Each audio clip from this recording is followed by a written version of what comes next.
All right, it is time for top five trash and player of the week for NFL Week 4. And for this week, I'm gonna mention if I did a top 10 as well because I think it's hard to do a top five alone, and that's why I don't do top tens. But this week I was just kind of interested because I was just writing down teams, and I was like, oh well, what would happen if if this team did this, all this. So I just started ranking them. Did ended up doing it. I have 10 teams. Like the top 10's not official. It's not going to be a part of anything big in the future. But yeah, I have a top 10. But really, it's just still focused on the top five. So if you look at the top five from last week, we had the Rams, Bucks, Ravens, Bills, and Browns. Now some of these teams did move, and some of them. I mean, when I did a top 10, it was hard to even put them in the top 10.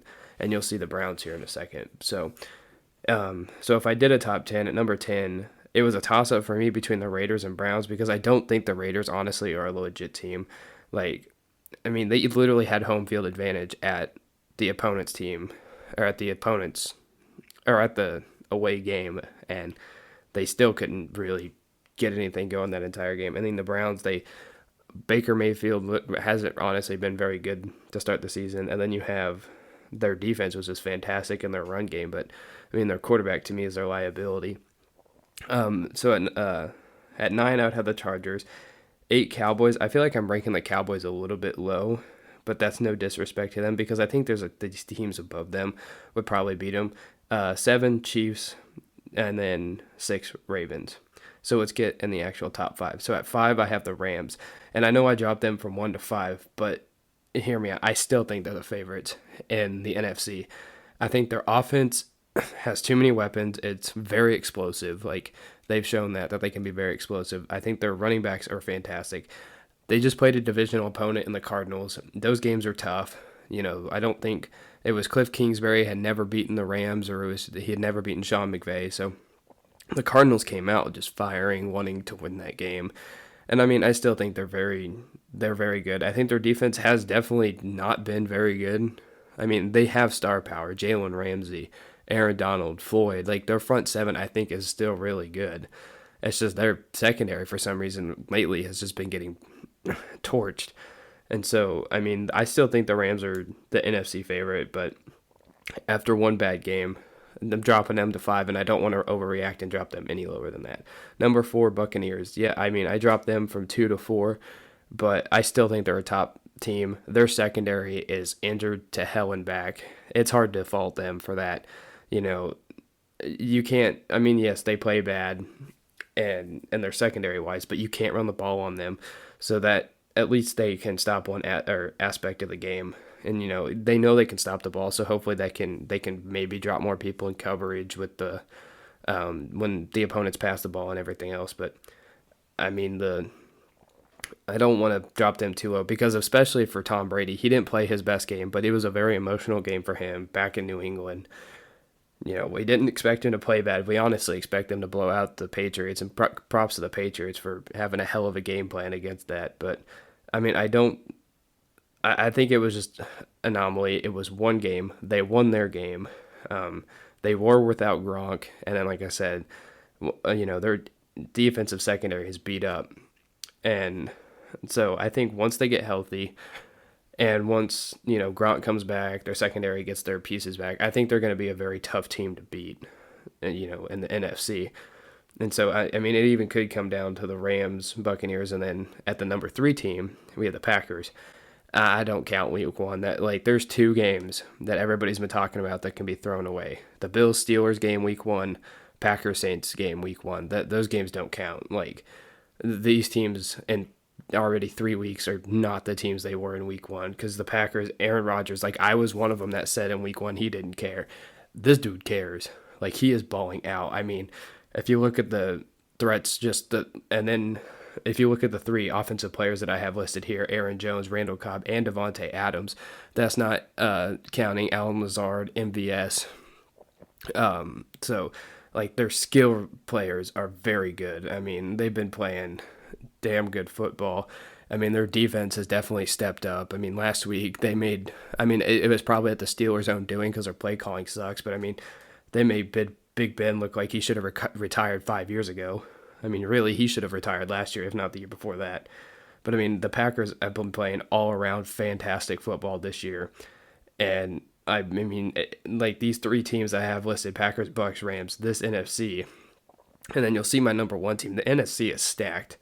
You know, we thought the AFC was the conference that was stacked. I think the AFC has actually been struggling quite a bit.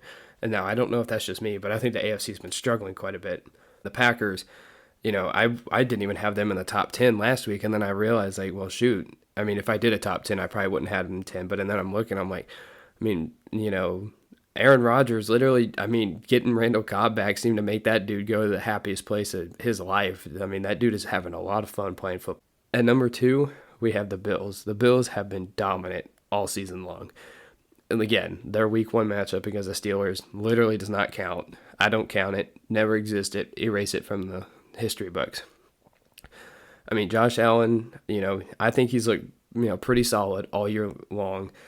I mean, their offense has, you know, skill players all around. 2 great running backs. They have Emmanuel Sanders, Cole Beasley, Stephon Diggs, their receivers are just, I mean, their skill positions is just top tier in the NFL, you know. And then you have Devin Singletary, Zach Moss, like their offense the offense has everything it needs to win the Super Bowl, along with their defense. They've given up 21 points in the last 3 games. They're giving up the fewest yards per game in the NFL right now. So I mean, I know their competition hasn't been the best, but it's the NFL. You have to play solid football. I mean, they played the Dolphins. They played last week Washington, who gave them their biggest headache of the year. And then last week they played the Texans. But I mean, you still have to give respect to the Bills and that defense. It's the NFL. It's hard to do that. Like, even when, you know, teams are struggling, you know, offensively that are bad, they're still putting up yardage. And I mean, they're stopping everybody that comes their way. Even week 1, the Steelers only were able to score 23 points on them, and it wasn't pretty. So, I mean, respect to the Bills. I have them number 2. And for me, number 1 is the Cardinals. And most people don't like their head coach. I mean, I'm indifferent either way because I prefer to watch the people on the field. I think head coaches being a distraction or not being good is kind of annoying to hear about. But, I mean, if we just look at the product the Cardinals are putting on the field, I think they're the best team in football right now. Kyler Murray is the MVP right now. Like, I don't think everybody is saying he's MVP now. Patrick Mahomes, number-wise, like, he's on pace for like 6,000 yards and 60 touchdowns, some crazy numbers. But, I mean, if you look at Kyler Murray, I think he's the MVP favorite. Their offense is literally able to do whatever they want. They can't stop. Nobody can stop them. I mean, they've scored 30-plus points in every single game. They can run the ball. They can throw the ball. Their receiving core, Rondale Moore, Christian Kirk, AJ Green, DeAndre Hopkins, and then, you know, so I heard people asking, like, oh, is Larry Fitzgerald there? I'm like, screw it. If they added him back, I mean, like, it would never happen. It was a joke. No, they're not going to add Larry Fitzgerald back. But I'm just, look at the people they have there now. It's impossible to overlook this team. And then if you look at their defense, it's been one of the best defenses in football. You know, will put up points at will against any team. And then their defenses has stopped 2 really good offensive teams in the Titans and Rams this year. For me, they're easily number 1. Now, next week they have a test. I believe they play the 49ers. So that'll be a test for them. But as of right now, I have the Cardinals at number 1. All right, so now let's look at the trash for the week. I have 3 honorable mentions. You have Urban Meyer. Again, I don't like off the field, you know, head coaching issues, but at the same time, it is kind of funny to see what happens. The taunting rule, like the Darren Waller issue on Monday Night Football, literally makes no sense to me. Like, why was that taunting? He didn't do anything wrong. He didn't do it maliciously to, you know, show up to his opponents. He made a nice play, and then they called taunting. I hate the rule. Get rid of it. I don't understand it. It's stupid. I hate it. Abolish it. And then the next is Chargers fans. It's so stupid. Like, they're playing 17 road games this year. Like, they have no fans. It was like 70-30, 75-25 split of Raiders to Chargers fans on Monday night. So shout out to Chargers fans for not showing up. But the real trash of the week is the Broncos coaching staff. All they did was whine about the Ravens at the end of the game, running to get the, you know, tie the NFL record for most 100-yard rushing games, which I personally have no problem with. The way I look at it, and this goes to any sport, unwritten rules in sports I think are dumb. And it's like, oh, we're trying to prevent fights. I mean, it's a written rule like taunting. We're trying to prevent fights. You know what would also prevent fights? Being a grown up and being like, it's part of the game and not getting all, upset about it. I don't understand why Vic Fangio and the Broncos are so upset about it. The Ravens did absolutely nothing wrong. And the way I see it, if there's still time left on the clock, if there's still innings left to be played in a game, there's still chances for plays to be made in any sport, any game, it should be done. I don't care. You play to the last whistle. They're professionals. They get paid to do this. And, some people, some players' salaries are based off incentives. So maybe Lamar Jackson, that 5 yards, maybe will go to his future earnings or, for the Ravens offensively total. Like, incentives matter in the NFL. But I hate unwritten rules. Like, all these, like, baseball in particular, like, no swinging at 3-0 counts. It's like, you're pitching to play the game. Like, there's no reason that a team is losing so badly that the winning team should have to give up. It makes no sense. And then you look at the Broncos, what they did beforehand. They tried to throw a touchdown with, time remaining. And, John Harbaugh said it right. There's no 16-point touchdown. Like, so if you're allowed to play till the end of the game, so was the winning team in the Ravens. I think they're whining too much. I hate these unwritten rules. Oh, it hurts my feelings. It's like, if you don't want your feelings hurt, play better. That's your job. Your job is to stop them. Maybe, offensively, you should have done better. Defensively, you should have stopped the Ravens and not given up 23 points. It's not on the Ravens' fault that they were winning and they played until the last whistle. I'm not going to fault a team for playing to the last whistle. There's nothing wrong with it. I really wish people would stop getting so butthurt over these unwritten rules in sports. Like, they're dumb. Baseball in particular. I mean, I understand sportsmanship to a point. Yeah, I like sportsmanship up to respecting the opponents on the field. But, I mean, if they're, like, respecting the opponents on the field as in not, intentionally hurting them, not punching them in the face. But if you're doing stuff within the confines of the rules of the game, who cares? And I know that goes back on the taunting rule, but the taunting rule is dumb. There are rules that are dumb that I don't think need to be enforced. But unwritten rules definitely don't need to be enforced. The way I see it, if you're playing bad, that's on you. The opponent has every right to play until the last whistle of the game. So that's all I have to say about Vic Fangio and the Broncos whining about the Ravens.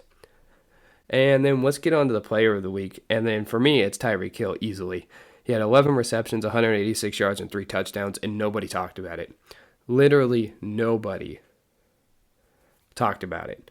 I mean, he could not be stopped. He was just eating that defense of the Eagles alive. For some reason, they thought it would be funny to not, send a double team, triple team. Like, they shut down Kelsey the entire game. He had like 4 receptions, 23 yards. But Hill could not be stopped. Like, that dude, I think I saw a stat, like, he had only like, I don't remember. It wasn't very many yards the week before, but he's still like top 2, 3, 4, 5 in the NFL. I can't remember what it was in receiving yards. So that just shows Hill's explosiveness. So, I mean, for me, Tyreek Hill, easily player of the week and had literally the quietest 3 touchdown game anybody's ever going to have all season. Mahomes is having the quietest season that nobody's talking about. 3+ touchdowns in, the first 2 weeks, 5 last week. He's already up to 14 touchdowns this year. It's just like, it's crazy what this guy is able to do. And then, now they're adding Josh Gordon. Now I have no expectations, nothing against Josh Gordon. I just have no expectations for him to do anything because we've seen the past. And, if he does well, great. If he doesn't, I mean, it was a low-risk investment. So, I mean, this Chiefs offense has gotten better. Obviously, I want to see the Chiefs defense play better, but, I mean, Stephon Gilmore's out there now. And then Jalen Smith, I mean, he couldn't be any worse than what we have now. So, I mean, Tyreek Hill, back to Tyreek Hill, he's the player of the week by far with a massive game against the Eagles, 186 yards and 3 touchdowns.